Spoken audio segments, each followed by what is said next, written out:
Alexei, do you remember our room? I am in our common room. Not in my What do you mean? What do you mean? Yes, remember, I remember. I think you mean yes. you mean whether I see you in this room? Not really, because I see screen of Sergei. I see. I see.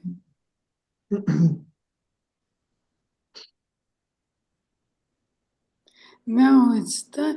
Okay, there are about 20 people. Let's just wait a few minutes ago. Few minutes. Many people from Russia attend this conference, and now they start a memorial session of the Rubakov conference. So many people are there, including Sergei Vernov, for example, Branko Dragovich, or Zakharov Alexander. All these people now are in presidium.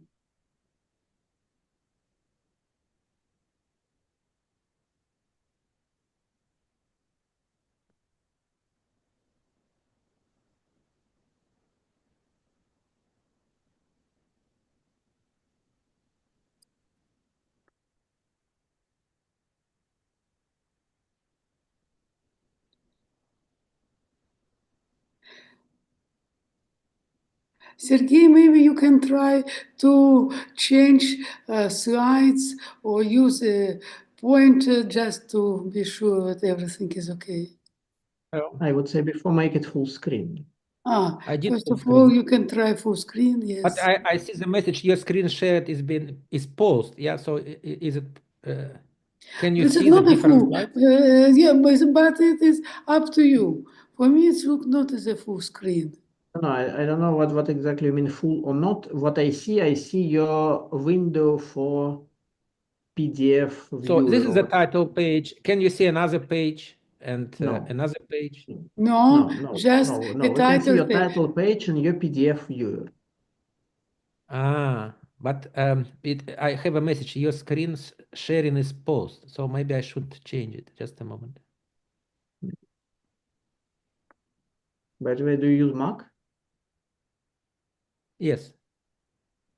I also have a Mac, no problem. It's always tricky to use Mac. Maybe well, I will start. I will stop sharing and then stop it. Do it again. Yes, Just okay. a moment. Okay, please.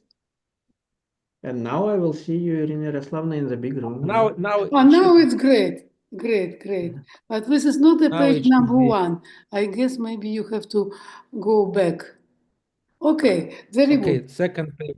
Okay, I think you can see. we can start now. We are about 25.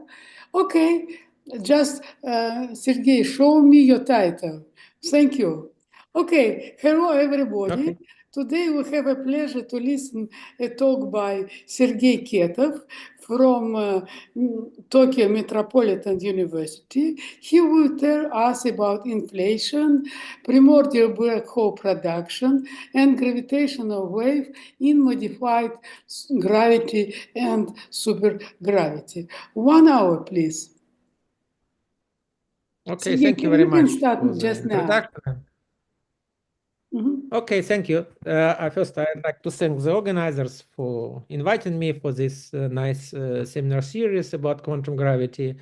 And I also want to be entertaining to the audience. So my talk will be a combination of some general things and very specific investigations. So just depending upon, because I don't know what is the primary interest of the audience, so please feel free to interrupt me. So briefly about my background, I'm from Russia, and later I worked for many years in America, Germany, and Japan. Last 23 years in Japan. So actually, I'm going to talk about many things, but as a starting point, I would like to start with very early universe, which mainly inflation, because I'm pretty sure that everybody is familiar with that.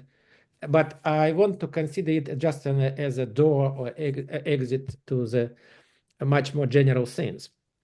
So first, I would like to remind you that the inflation was originally introduced from pure thoughts many years ago in early 80s, namely to solve some fundamental internal problems of general relativity and cosmology.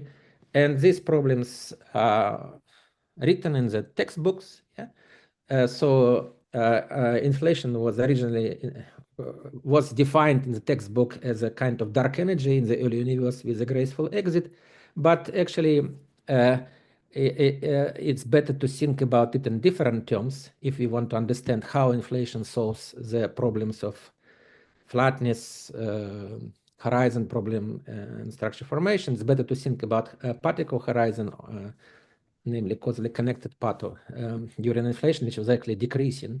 And this is a key answer to these questions. I'm not going to review it because this is a I just wanted to remind you that this was a purely theoretical considerations until CMB measurements greatly confirm or supported the inflationary paradigm. Okay, so this I'm going to skip.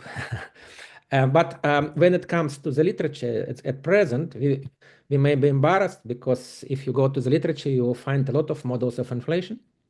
Actually, I didn't count it, but some people told me it's about 300 models of inflation. So there is a necessity to discriminate between them, of course. And another thing is why there are so many models of inflation. Because actually inflation is a very narrow window into the very high energy physics. So there is no surprise that there is a significant space for speculations, but this space is decreasing with improving measurements of CMB in particular, and perhaps other things. So I will, well, one can of course make your own list of inflationary models and rank them, but I will consider only one. Namely, actually, perhaps the first one, which is known as Stravinsky inflation, which is known as the simplest model of inflation. And my point is not just to review it. My point is to emphasize some important features of this model, which can be extended greatly, namely given the fact that it agrees very well with CMB and theoretically well motivated, let us capitalize on it and extend the ideas which are hidden in this inflation to much bigger context. So this is a basic idea. Okay, so another point which is related, namely the problem of dark matter, which is also one of the central problems in modern physics. But again, what is similar to inflation is that we know really very little about dark matter. And basically, we know only the average density. So again, it leaves a large room for speculation. That's why there is no surprise. There is a lot of models of dark matter. I'm not going to review them, but if you just look at the literature, you will be again, you will find the kind of embarrassment of riches, huge number of, huge landscape of possible models of dark matter. Okay, so there is some general agreement, not agreement, maybe understanding that dark matter should be cold, yeah, should be not baryonic, and the standard approach to dark matter was a kind of extra particle, yeah, which could comprise dark matter, and the leading candidate for a while was WIMP, yeah, which is weakly interactive massive particle, new one, but more than decades or 2 decades of searches for such particles produced nothing. So it doesn't mean that it is impossible, but it led to led to consideration of other possibilities.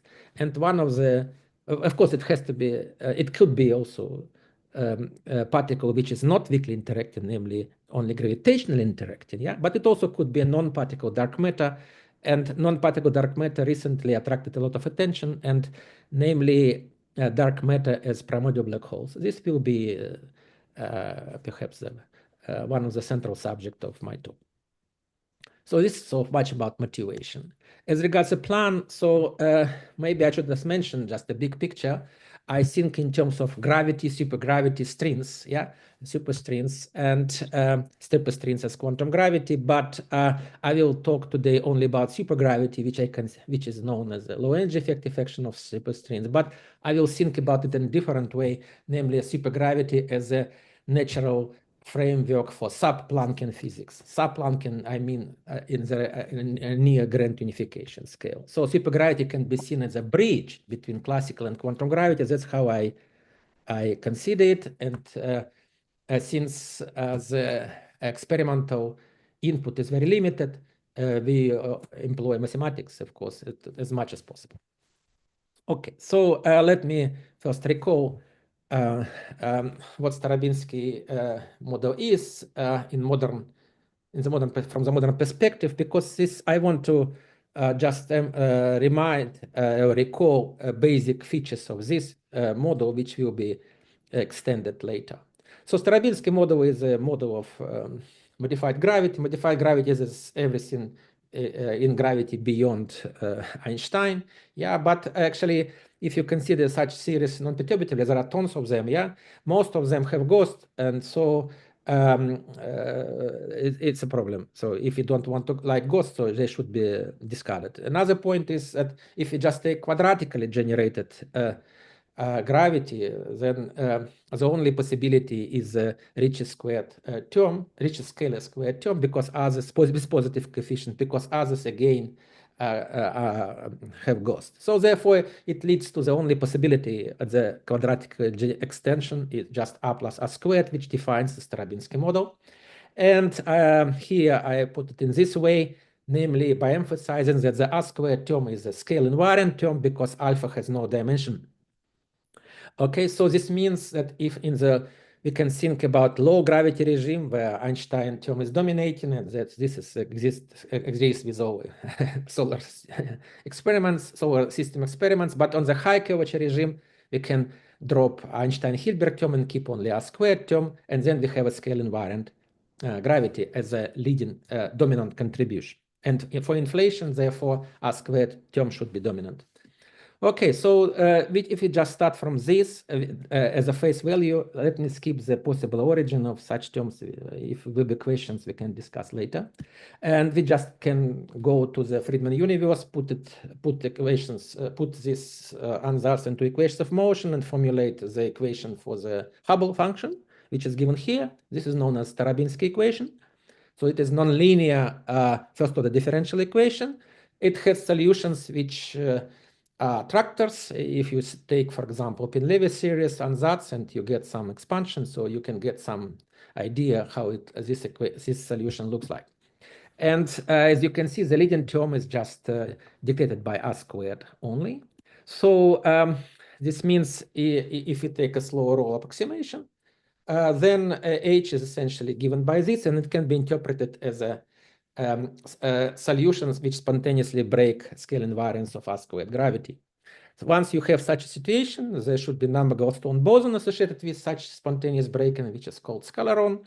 And on this language, it appears as a physical excitation of high derivative gravity. And if you want explicitly to get it, yeah, we can make what's called Legendre-Weyl transform to the scalar tensor gravity, which is well known in the literature and is given here, and rewrite Starobinsky model into the Einstein term plus scalar field. Yeah. So the point is that for inflation, we need a shift symmetry of photon potential, and here we can clearly see the origin of this symmetry, which is just came from scale invariance of original squared gravity. So the answer is given here. You can, so this is equivalent action in after Legendre-Weyl transform, and you can see it has a scalar field phi, which is a particular potential. This potential quite famous. It has a plateau, and this is qualitatively well suitable for inflation. It has only one parameter m, which is actually the mass of inflaton if we expand this potential in power series. Then the question, of course, this series is non-normalizable, so it's important to understand what is the UV cutoff of this series internally. This means what I should do is to consider the scattering amplitudes of inflaton and scalaron and see how they scaled with energy, and this defines UV cutoff, and this was carefully done by Herzberg from MIT some time ago, and he found that actually there were many wrong papers that ultraviolet cutoff is given by Planck. Therefore, well below Planck scale, you can trust this model. By the way, less is known is about inverse transformation. If you start from FR gravity with just a generic dependence upon R, not just quadratic, yeah, and you can also find the given the potential, what is what is FR gravity FR function is, and this given by this formula on the bottom of the slide. So you can see that if you have slow roll, then you can ignore first term in brackets against the second one, and then because of this 2 in the exponential, it's clear that f must be proportional essentially to r squared. That's why r squared is indispensable in this within FR gravity if you want to describe qualitatively inflation, namely the flat, approximately flat potential. And I just want to emphasize what is the difference between r squared term derivative gravity. Is that alpha gravity is the only ghost-free scale invariant term. So this is what distinguishes it from all other possibilities. Okay, so so far it was just pure theoretical considerations. But if we just start the machinery needed for CMB, introduce effodins, introduce low row parameters, yeah, we can since we know the amplitude of scalar curvature perturbations from CMB. So this on the one side we know this AS, which is given by observations. On the other side it is for area potential, and this is the middle formula is for Starobinsky. So phi star is it corresponds to the pivot scale. So it means it is about m Planck. So this means this amplitude fixes the only parameter m. So the series the model has no free parameters. Okay. And moreover, it also fixes the value of m, and the value of m turns out to be pretty high. So it is 10 to 13 GeV, so it is still 5 orders of magnitude less than Planck. So we can trust the series, as I said, because cutoff is m Planck. But on the other side, Hubble scale of inflation is very high. So it is what is now called as a large field high scale inflation. Okay, so this is after the all parameters are fixed, we can, without modifying the model anymore, we face the more specific, more crucial checks comparing predictions of this model against tilts of scalar and tensor perturbations compared with CMB, and this leads to this famous formula in the first order, Mokhanov, Chibisov, and we find that even now, after many years of after 45 years almost after, yeah, we still we can have a nice agreement with observations without tuning any parameters. In particular, this model predicts tensor to scalar ratio. Actually, since the value of E folds is not fixed exactly, yeah, so at least it requires extra considerations. We can exclude n when we take the leading formula for NS and R, and it leads to the very specific predictions for tensor to scalar ratio. So this is the main target of which can be either proof or falsify Starobinsky model. If R will be close to this value, then it is would be a triumph of Starobinsky inflation. If it is different, then one should search for something else. So this brief account of what we know about Starobinsky, and the idea is basically to capitalize it, to extend it by to include more features. There are two ways of doing that, phenomenological and fundamental. By phenomenological way, I mean the following. What we can do to put dark matter here in terms of PBH, yeah, by keeping agreement with CMB and keeping the inflation description. Yeah, this well, about this I will also let me skip in the first reading. If there will be questions about swampland, we can talk later. So first I have to remind you what is the machinery about perturbations, namely if we consider perturbative metric, yeah, then we can introduce scalar perturbations and tensor perturbations, and we can consider the spectrum of density perturbations Fourier transform. This is P zeta k is called power spectrum, and this is a key quantity for the perturbations. And for example, this is an example of the phenological Harris-Zeldovich spectrum, which is well confirmed experimentally where NS is close to 1. Yeah, but I want to just for simplicity, I want to show a very simple analytic formula for the spectrum of scalar perturbations, which is given here, which just is inversely proportional to epsilon, which is one of the slower law parameters. So the point is the idea is to produce large perturbations, which means peak in a power spectrum. And this formula clearly shows that if you want large perturbations, you need not just small epsilon, but very small epsilon. Yeah, and if you have, this is called ultra slow row regime. It means how small. Actually, to get PBH, it turns out that one needs extension about 6 or 7 degrees, 6 or 7 orders of magnitude against CMB. So this is gives the idea how small epsilon should be. Okay, so this is a basic idea how to arrange peak at smaller scales and inflation. But the problem here is, as long as you try to do it, the inflationary picture becomes disturbed. In particular, NS is going down. So this is the main problem, how to keep agreement with CMB, but at the same time get a large peak at lower scales. So this is the rule of the game. And how it can be done, actually, I usually use so-called Hubble flow functions instead of slow row parameters. So it is in terms of Hubble function, not in terms of potential. So I will use them. Okay, and actually, once you have a peak, these large perturbations after inflation collapse into the what's called primordial black holes, and there is a, once you know the peak, you can calculate the mass of primordial black holes, which is given here.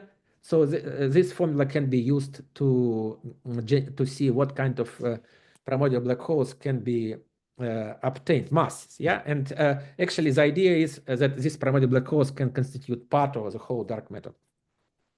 Okay, so how it can be done? So first, in terms of on a gravity side. So the idea is just to deform the R plus R squared gravity to something else more more sophisticated in order to have in order to realize both inflation and PBH production. Okay, so as a pre-models, so to say, for this, we used so-called ABS model, which was proposed by Appleby, Betty, Starobinsky around 2010. Their idea was how to describe simultaneously dark energy and inflation.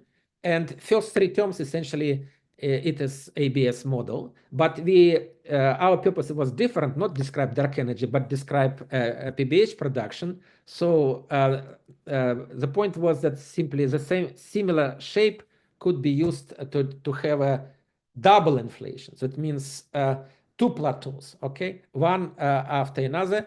And so we just changed the values of parameters in the ABS model drastically, but we found that it doesn't work for agreement with CMB. So we had to add extra term, which is quartic in scalar, enriched scalar. Then it turns out to be working. And I want to emphasize that to find this function was rather non-trivial, because you have to ensure that it satisfies all the constraints. It has to have no ghost, it has to have no singularities, and so on. So this was this is not easy to find such functions, but of course there can be many of them.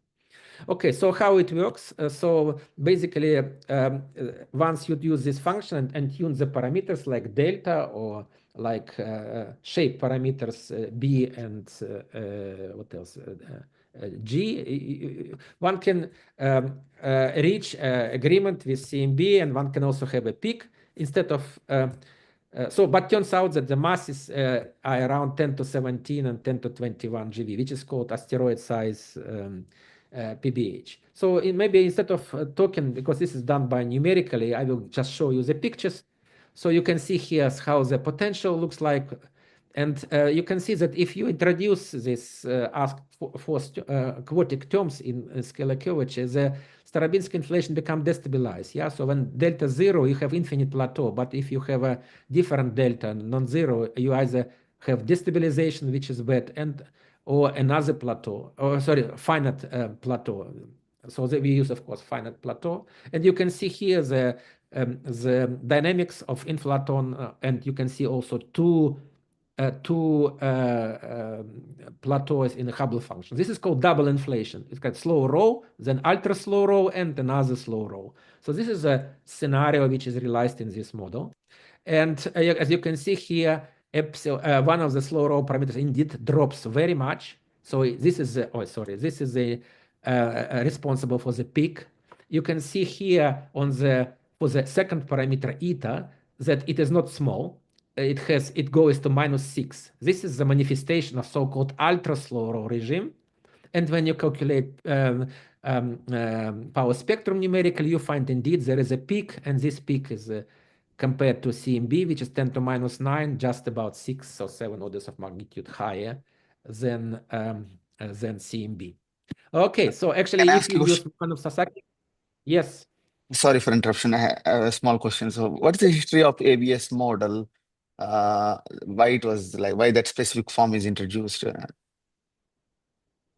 Cosine Of course, you hyperbolic. can Yeah. cut out their paper, but the point was they were just looking for unified description of inflation and dark energy. Dark energy has very low scale, okay, and inflation Okay. has very high scale. So we Okay. just took their function, but changed drastically the parameter R0 from from very low value corresponding to dark energy, a cosmological constant, to the very high value, but still under inflation. This is was Okay. I see. and in their paper, their bulk of their paper was devoted to discussion why such function satisfies all possible constraints, and it is free of singularities, free of ghosts everywhere, and so far, so forth. Okay. Thanks. Thank you. So actually, if you use Mukhanov Sasaki, the difference is very small, so approximate formula works very well. Good. So then another important issue is once you have a production of PBH, then such violent event also results in gravity waves, not in primordial gravity waves with inflation, but other gravity waves which are associated with the PBH production. And it is possible to calculate the contribution to the density function. Namely, you have to go to the second order with respect to perturbations, because in the first order, tensor and scalar perturbation don't see each other, but in the second order they do. And the formula was found in Japan and in Europe. It is given here in the second order. So you can, by using this formula and given, if you have the power spectrum, you can calculate omega contribution of gravity waves. So this is the answer. And also you can calculate the roughly the frequency of such gravity waves, which are essentially dictated by the mass of PBH. So in our case, asteroid size PBH leads to the frequency 10 to -3. So just compare to the nanograph frequencies which were discovered, it is nano. Yeah, it is not in this range. So these are different. Okay, so this is just a spectrum of these gravity waves, and there is a good log normal fit for them. So maybe it is technical, I will not discuss. Okay, and why I talking about gravity waves? Because there are several projects like first LISA, first of all, DeSigo, and two in China, which aimed towards putting gravitational interferometer in space. And colored pictures, colored curves here, they describe sensitivity curves of these future interferometers. So you can see that they're essentially in the range between 10 to minus 3 hertz and 10 to minus 1. And black is our curve, so we see there is an intersection. Yeah, so there is a chance that this that such our model can be either confirmed or falsified by observing such gravity waves. Of course, well, LISA is about to be launched around 2037. Yeah, so it's about 12 years to go, but it's not infinite. Okay, good. So this is what we can do without supersymmetry. And about how much this I will skip in the first reading, sorry. So one can also, there was a big discussion recently about whether this classical picture is smashed by quantum loop corrections. Let me skip this part. I just want to tell you it is not. So for example, in this model, loop corrections about 10 to minus 3, so it is less than 1%. Okay, so that's what I consider as an introduction. So this is more or less known stuff. So our next step is to go forward and to, instead of this phonological construction, yeah, try to put as underlying principle some fundamental symmetry. In such fundamental symmetry, we will use a supersymmetry. Okay, so the basic idea is just to supersymmetrize R plus R squared and see how much freedom we have and whether we can realize similar stuff in supergravity. Because once we can realize it in supergravity, it's not just say, oh, it is possible to do it embedded in supergravity. Supergravity is much more. It is a unified tool. So this means it has much more predictive power and much more consequences. That's why it is much more than just embedding of inflation and PBH production to supergravity. So this is where I'm going. Okay, so I will not, I don't think I need to motivate supersymmetry and supergravity. It is well motivated. So I will just go to the practical things, how it can be done. So first of all, we need supersymmetrization of R plus R squared. This is different story, yeah, because if you take any textbook of supergravity, it is just about supersymmetrization of R, okay? And it has no higher derivatives. R squared has higher derivatives. So therefore, when you supersymmetrize Tarabinski gravity, it will be not out of textbook. It will be a very different story. Yeah, you have to supersymmetrize R plus R squared. It will be necessarily high derivative supergravity. But we don't want to go beyond R squared. Okay, so it took a while to find a general formula for that. It actually appeared in our papers around first in Sarabinsky, around 1011. So this is a generic, I'm using so-called curved superspace. I'm sorry, I will not use this machinery. I'm just telling you that this is the answer, and I will explain why it is the answer. So basically, manifest superfield supergravity tell us that the most general action, which is supersymmetrization, local supersymmetrization of R plus R squared, is governed by two potentials. One is kind of D term, and another is F term. But the point is that R, even though it is a chiral superfield, it is a superfield which contains Ricci scalar. Therefore, it is not just a meta-scalar superfield. So not to get a feeling what it is, just want to point, first of all, what is the point here? The point here that if you studied supergravity, or at least you know aware about supergravity, you know that usual supergravity multiplet has just graviton and gravitino, yeah. And if we want full supersymmetry, we have to introduce auxiliary fields, which are in the simplest setting is just complex scalar and real vector. But in this context, this what used to be auxiliary field become propagating, so they become physical, okay? And this is the main difference. So the whole of shell multiplet of supergravity becomes physical, and in particular, complex scalar becomes physical, and it will play the role of inflaton. So in other words, in this formulation, inflaton, gravitina, and graviton are in a single multiplet. Yeah, they are connected by supersymmetry transformation. This is very powerful. Okay, and in order to see what happens, just I want to show you how to embed just Stravinsky model into supergravity. So the answer is given by this for N and F terms. And for example, the usual supergravity is just alpha minus 3 and all the other terms vanishing. So textbook supergravity is just F equal to minus 3 and N 0. Okay, so this is much more. So as you can imagine, this term will be responsible for R squared. And why so? Because if you write down this chiral superfield in components, yeah, it is a full expansion. You see that the scalar terms, rich scalar, appears at theta squared. So when you put such terms in the supergravity action, you will never get terms more than R squared, because more than R squared would correspond more than 4 thetas, okay? In D term and more than 2 thetas in F terms, which means they cancel. So this means doesn't matter which N and F you take, you will never get terms more than R squared. So supersymmetry apparently likes just R plus R squared. Supergravity likes Stravinsky. That's I would put it in this way. Okay, but it turns out that it's not enough to just write analog of R squared, because this term alone, where M is Stravinsky mass, will actually will be inflation here will be not realized, because inflation trajectory will be destabilized. There will be very few E-falls. You need so-called stabilizing term, which is given here. This was recognized by many people, so I just telling you the answer.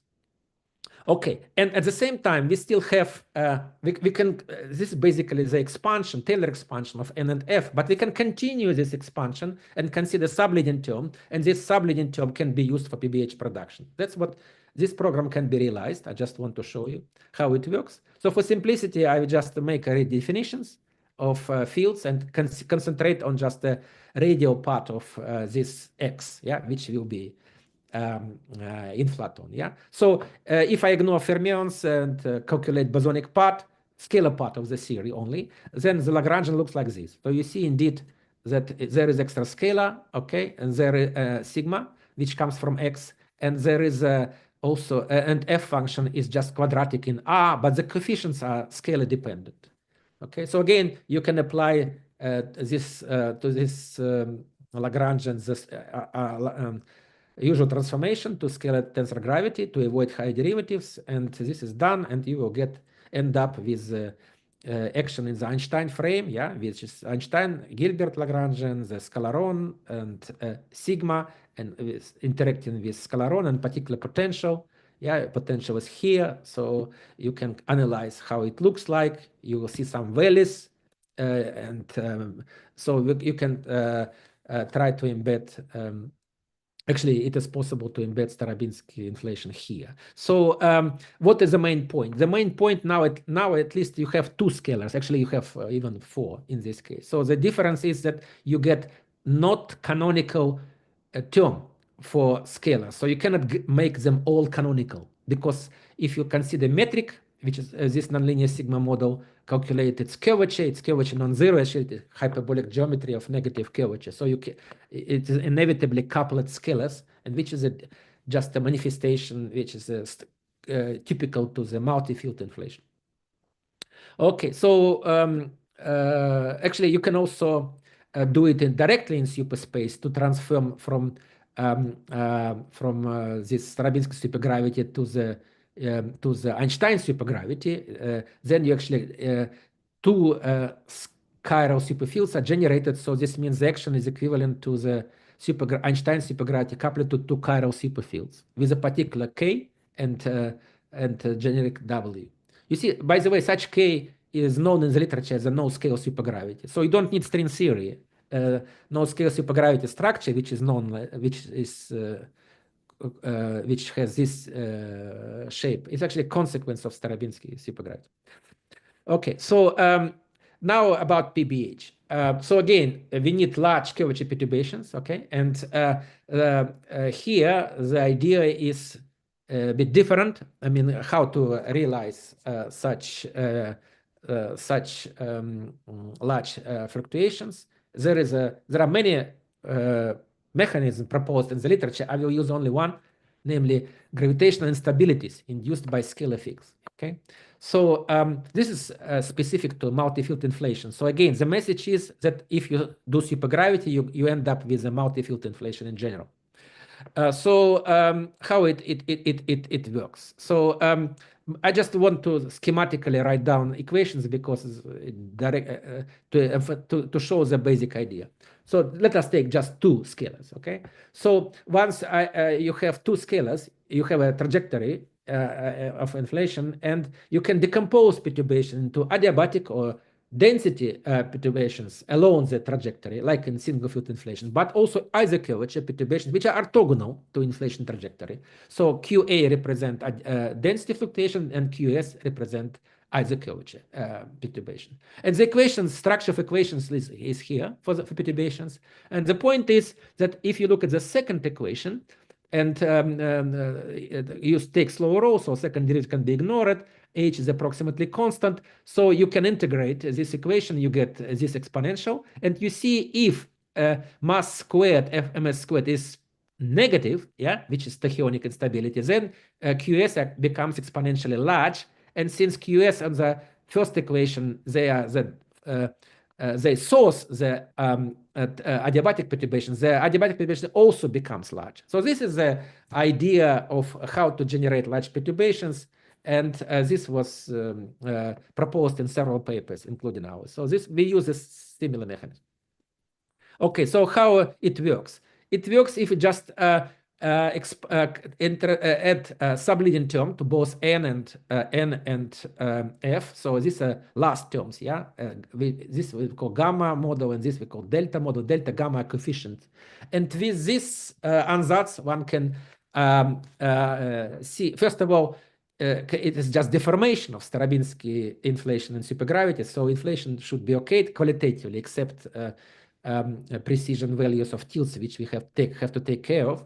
But gamma, these extra terms will be responsible for the peak. Yeah, this is the idea, and actually can be realized. This is how the potentials looks like, and you can see how we can arrange the situation when first you have Starobinsky inflation, then you have this tachyonic instability, and inflation trajectory make a sharp turn, and the second part of inflation driven by another scalar. So it is called slow row, ultra slow row, slow row. Yeah, so two single field inflation almost, but in the middle it is there is a special situation. And you can see also that in the graph that it really works. There are two plateaus. There is this ultra slow row and so on. So we also can check the how robust this contraction is, namely change the parameters and seeing how the change in the peak. Okay, so maybe I just skip it and just advise the results. So the results, essentially, it is possible to generate again primordial black holes in the masses between 10 to 17 and 10 to 21. And so it is again, even so the masses don't increase, okay? But to get agreement with NS, actually, you cannot, because if the larger the masses, the worse is the agreement with CMB. That's why you cannot produce here large masses. But at the same time, these masses are beyond Hawking evaporation limit of 10 to 15 gram. So this means such PBH can be candidate for the present dark matter. So this is just a map where I put known constraints on PBH, kind of no go. But as you can see, there is a window between 10 to 17 to 10 to 22 grams. And our models are just in this window. So with some fine tuning, one can get significant portion of dark matter. So it was not designed. Yeah, it happens that the predictions of the model are in this window. Again, sensitivity curves are given here, so the situation is similar again between predicted black curves and known sensitivity curves of future interferometers. Good. So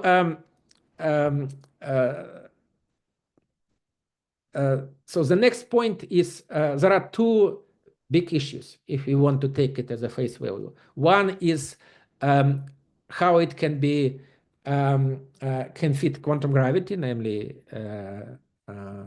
in terms of, say, swampland program. And another problem is how it can be connected with a standard model, yeah, because these are two important constraints, if you wish, from above and from below. So this is what I want to discuss.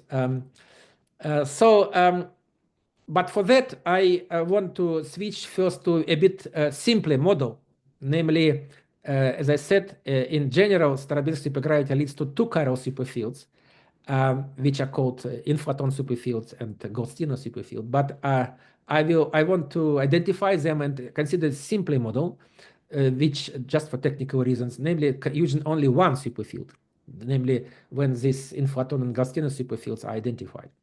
So in this particular model, it's a bit simpler because it's just a single superfield. First, I remind you that potential looks like this. So this means in a usual Einstein supergravity with a single chiral superfield, yeah, you have a Keller potential and superpotential. And potential, usual potential, depends only upon G function, which is a combination of K and W in this way. So, for example, if you take K as a -3 log, which is known as a null scale, yeah, and take V superpotential cubic, then you get substitute here, you get potential 0 exactly. That's why it's usually called null scale, yeah. You have a non-trivial Keller potential and superpotential, but the whole potential is 0, yeah. So this is the starting point of null scale business.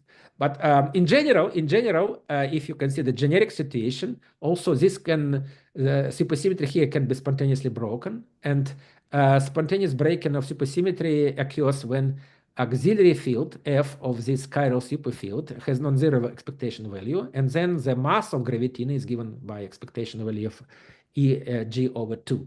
Okay, so this means if you want reasonable phenomenology, we have to have spontaneous supersymmetry breaking, and we also want, of course, describe inflation, and we also want to describe actually more, yeah, if you wish, almost everything, yeah. So first we have to modify then Keller potential and superpotential. So how it can work? So one of the possibilities is just to generalize this null scale potential to the null scale like potential, yeah, just by adding quartic term under the log with two parameters psi and v, and also this 3, which is specific to Einstein supergravity, can be also changed by some another number p. Here is the Planck scale is 1. Okay, so with this, why this potential is good? Because it allows to introduce a vacuum. It gives a potential limited from below, and also gives a plateau, so it can inflation. So for then of course this is K. So how to fix W? Again, one can use no scale structure. So first, temporarily forget about a modification of chaotic inside log and demand 0, yeah, non-scale condition. Then this leads to the quadratic equation actually for W, and this quadratic equation has two solutions.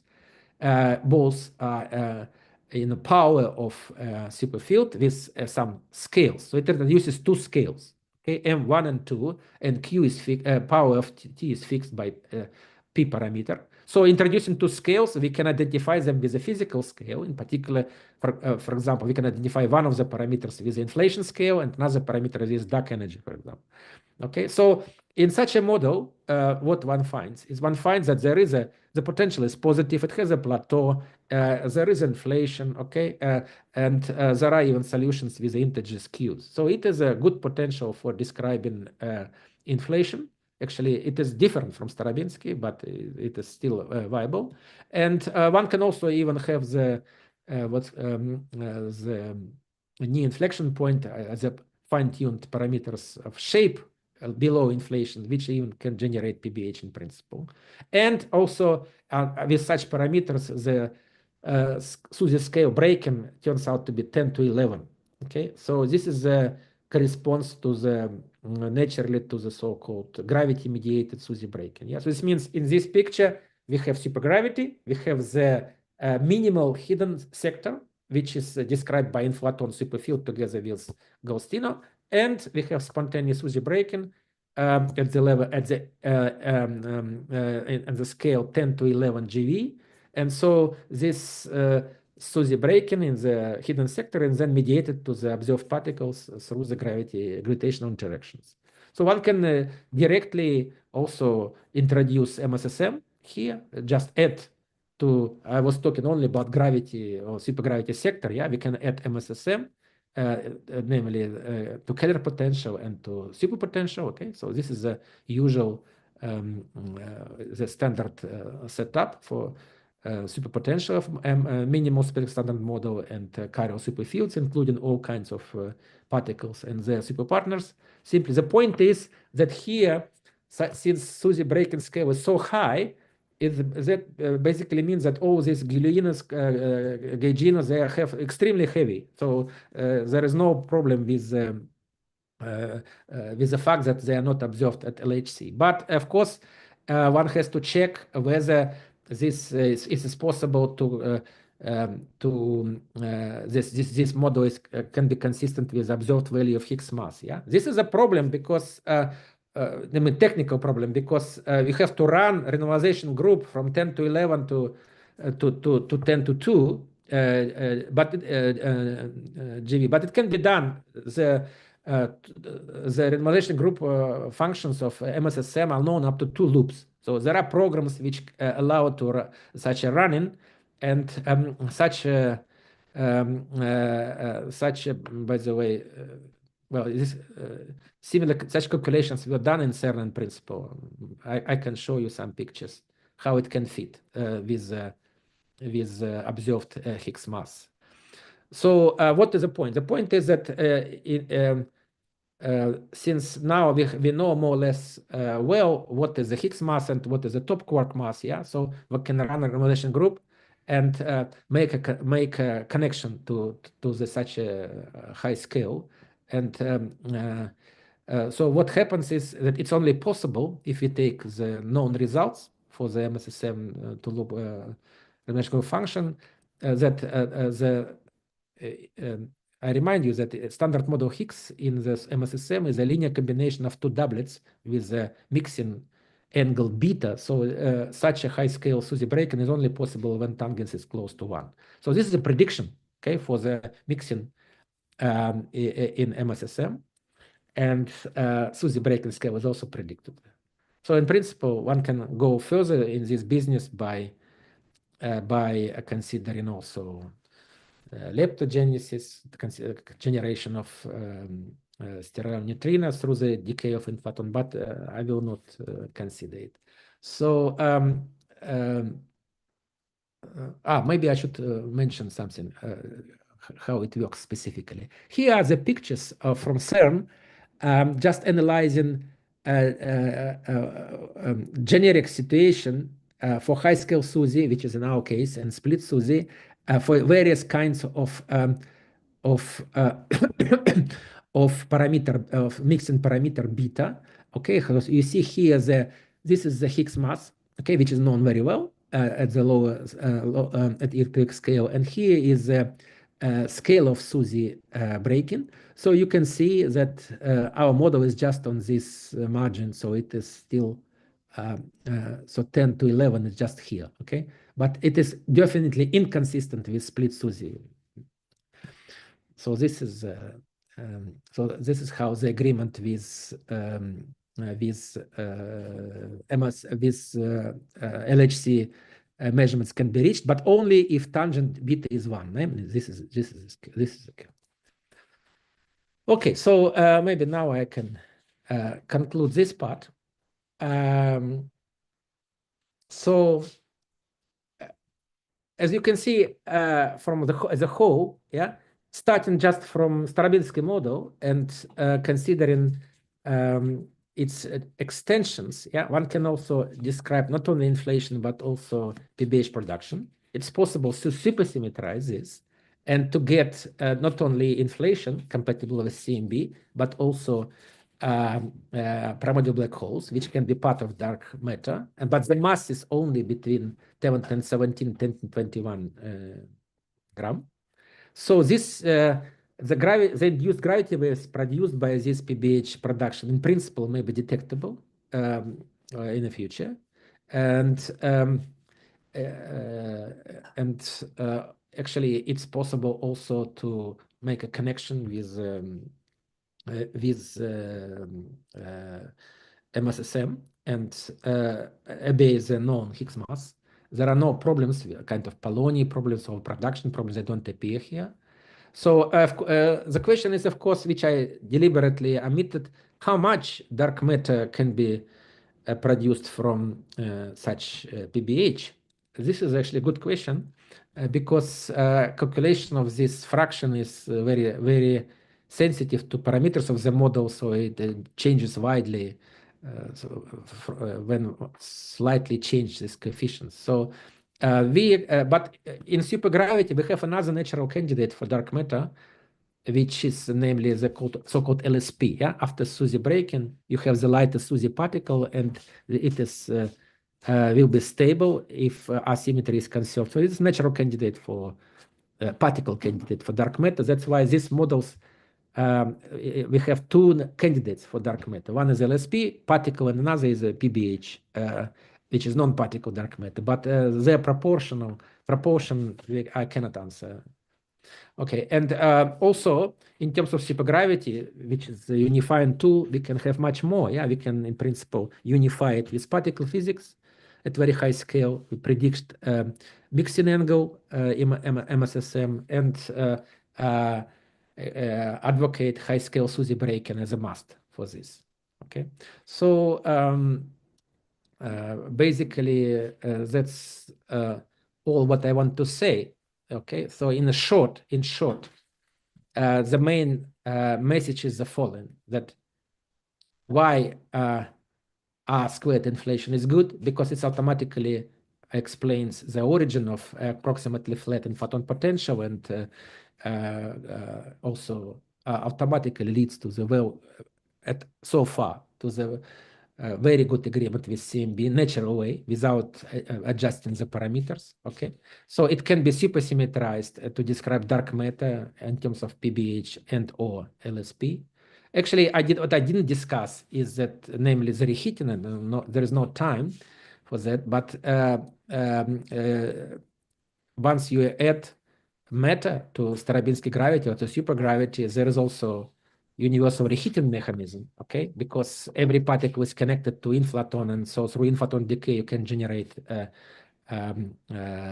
various particles like sterile neutrino and so on.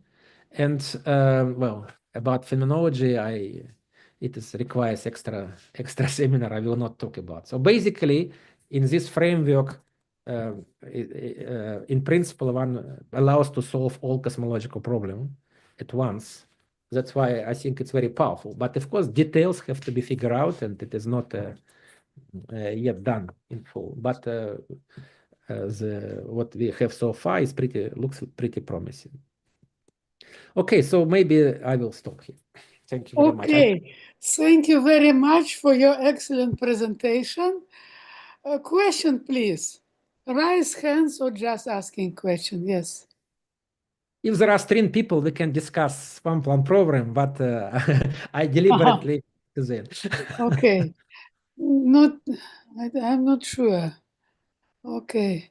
Some questions, more questions, some questions, please. I have, but I think Mr. Gates is ahead of me. Okay, please. So, Sylvester, you there? Hi, Jim. How are you? Okay, well, all right. Well, I have a question. Sylvester, Professor Gates, please ask your question.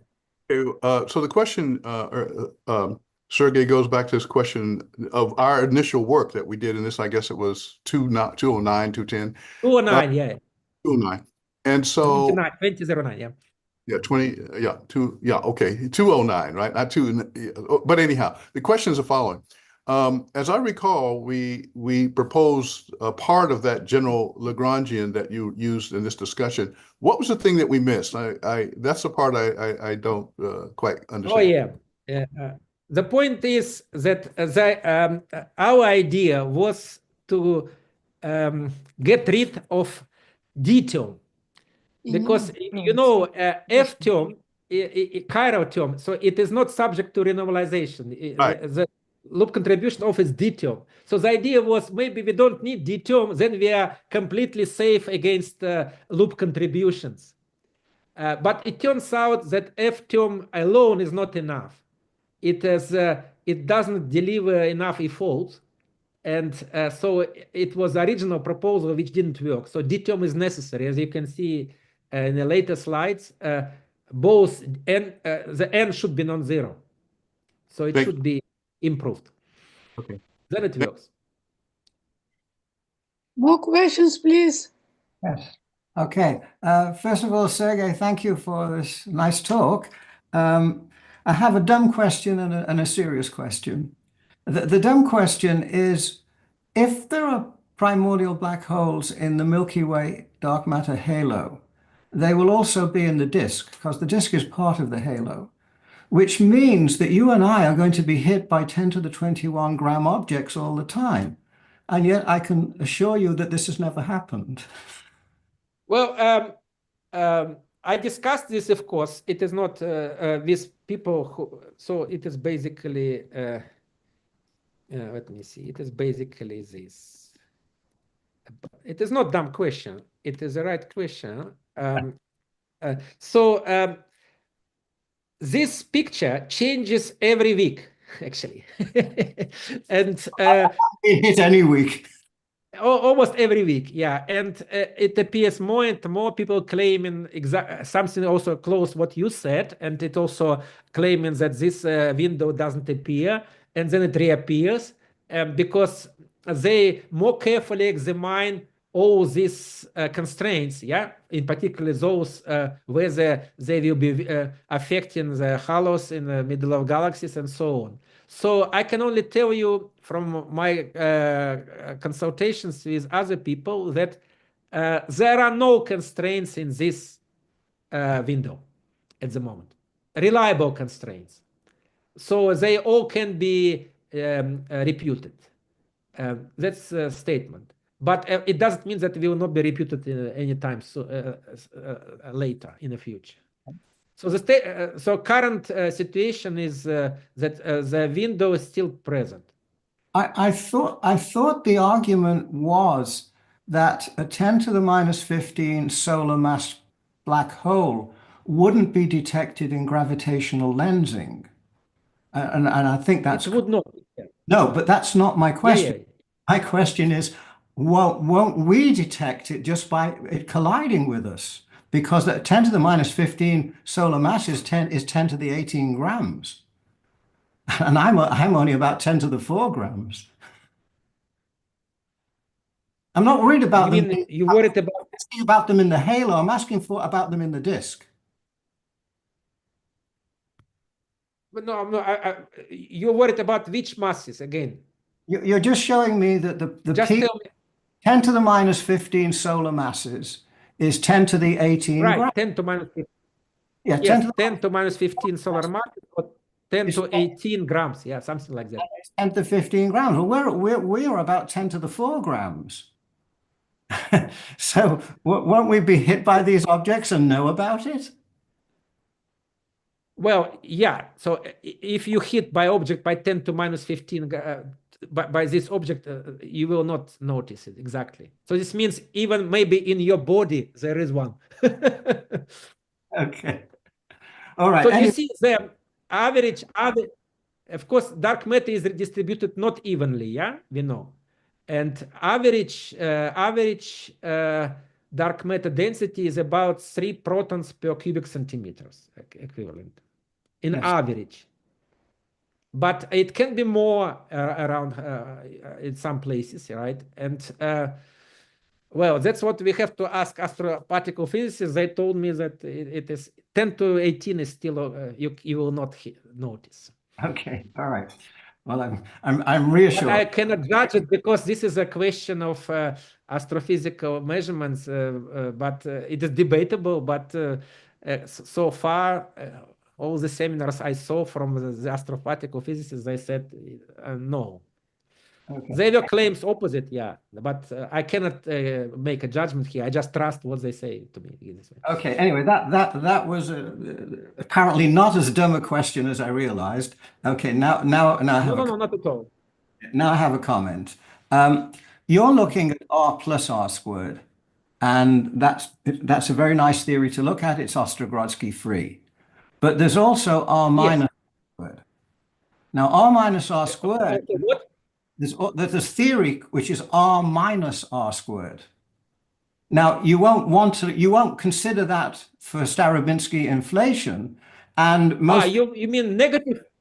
Yes. Negative values of R, Ne- powers of R. Either R, opposite sign for the R and the R squared. Opposite sign. This is the theory that's supposed to have a state of negative norm and not be unitary.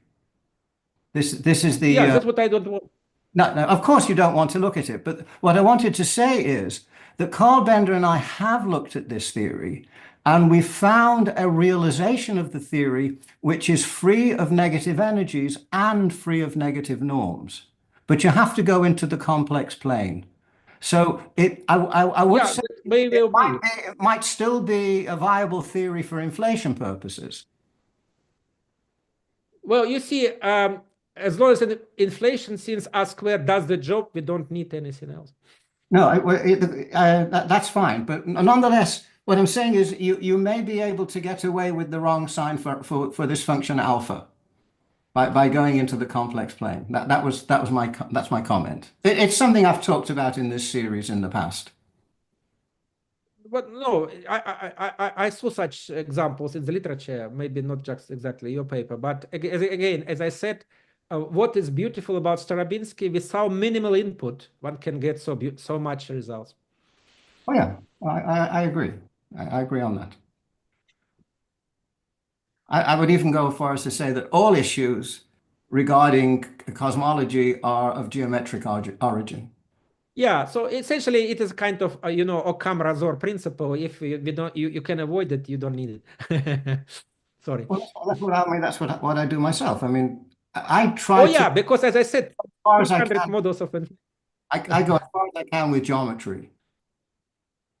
No, certainly there are different way of modifying things, but what I said, I just took the most straightforward road and tried to get as much as possible. Okay, more questions, please.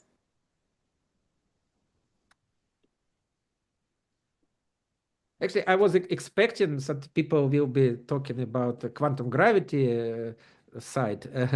Yeah, quantum gravity with ghost problem and something. No, not ghost problem. No. Because what is interesting is that, as I mentioned, that single field inflationary models now becoming strongly constrained.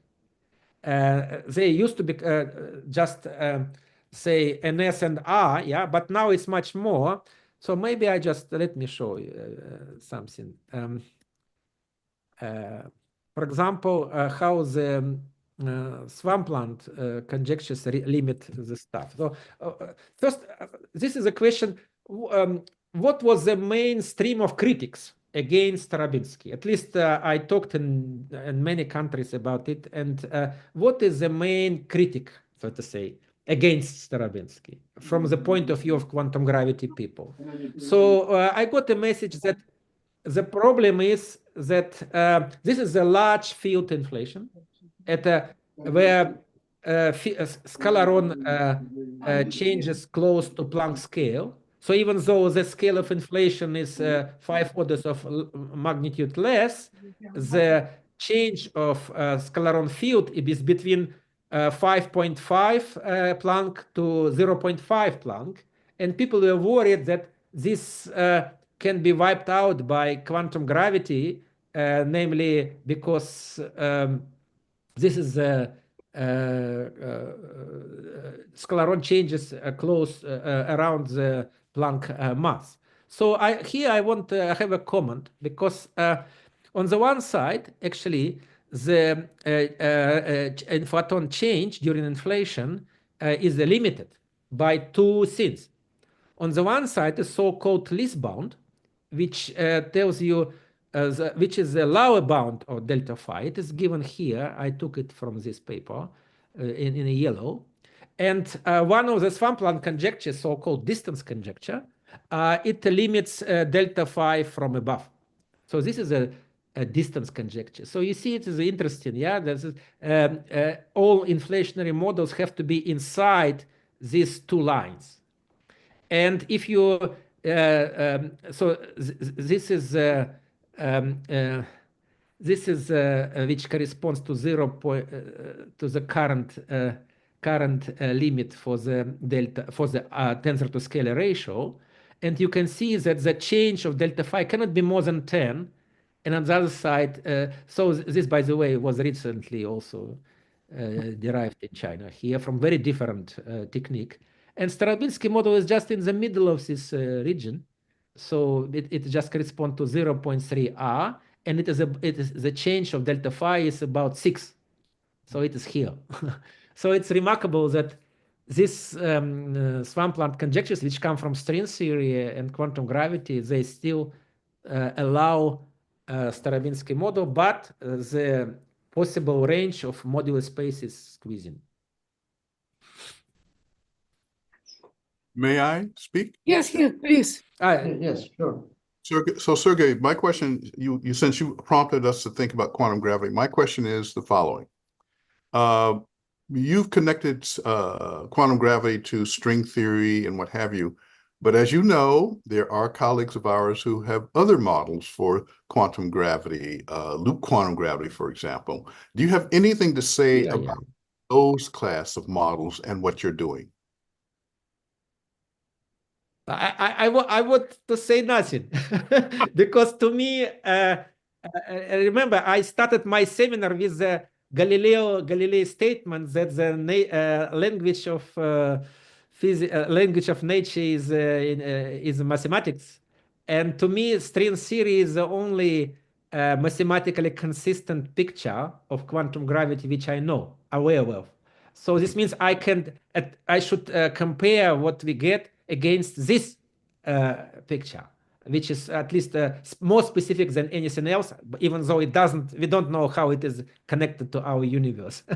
So I carefully watch the developments of Swampland conjectures. Don't forget, this is conjectures, yeah? But these are very powerful conjectures, and one has to pay attention to them and compare whether they fit or not. So what my statement is, Stravinsky inflation fits them still. Okay. Well, I asked, as you know, I'm not a supporter of loop quantum gravity, but I think me either. All of the call. I just want to make sure. But you see, the people in Swampland, they claim that their conjectures are universal, namely they don't depend what kind of quantum gravity you advocate. Okay, thank you. That's what they claim. Yes, but this is too strong. This is too strong. Yes. Yeah, I think so. Okay. More questions? Yes, I have some question, Sergei, to you about. I understood everything about primordial black holes, but if I will start with your model and will compute also non-Gaussianity, will you be inside of limits? Yeah, good. That's what we're doing essentially now. Well, if you have just a single field inflation, yeah, or Stravinsky inflation, non-Gaussianity is low. No, if just inflation, I know, but you introduce extra fields. If you add PBH, if you add PBH, situation becomes non-trivial. One should address non-Gaussianities. Yes, correct. So that's what actually we are in the process of such calculation with one of my co-authors. So since we have specific models, so non-Gaussianities can be calculated. We have equations for them. We just have to put our stuff into them, both perturbative and non-perturbative non-Gaussianity, I mean. So it is possible to do, and I refrained from reporting it because it's not published yet. But so far what we have, it's not high non-Gaussianity. Will there? Sorry for just jumping in, but will there be a slow roll violation for that, or is it within the slow roll regime? Again, what is the question? If so, will it be in the slow roll regime, or if due to the non-Gaussianities, we have a slow roll violation? You mean whether non-Gaussianity will violate slow roll? Yeah. No. Our answer is no. Okay. Thank you. More questions, please? Okay. If no more questions, let's thank Sergei once again for very nice talk, and see you more often at our seminar, okay? Okay, thank you very much. I usually finish my talks recently with Bernard Carr picture showing. Oh, yes, please. So he just describes the whole landscape of PBH, and in our case, we are just there, which just Philip mentioned. Yeah, it's, 10 to 17 to 10 to 20 grams. So it's just here. I see. Okay, let me close our seminar. Okay, Thank you very much. bye, everybody. Sergei, Thank you very much for your attention. Yeah, I didn't Sergei, mention. may I ask you, please send your slides. We usually put them on a website, and I can send it to you by email tomorrow. Yes, thank you very Sure. much.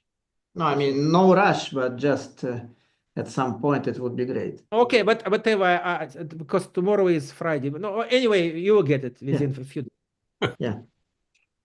Okay, thank you very much, everybody. I enjoyed. Yeah. Thank you very much. Okay, let us close. I will close. Yes, sure. Okay. And if you have another chance, welcome to Shanghai. I definitely want to come in a good shape, not in a broken leg. Definitely come when it's convenient to you, when you feel it good. Well, let us talk about it later, because I noticed that it is not difficult to travel to Shanghai from Japan. It is just there are direct flights, so yes. It should be easy relatively, I think. Yeah. So we can manage it later. No. Yeah. There is a question in chat. No, it's not a question. Okay, thank you very much. Then let me close. Yes, thank you.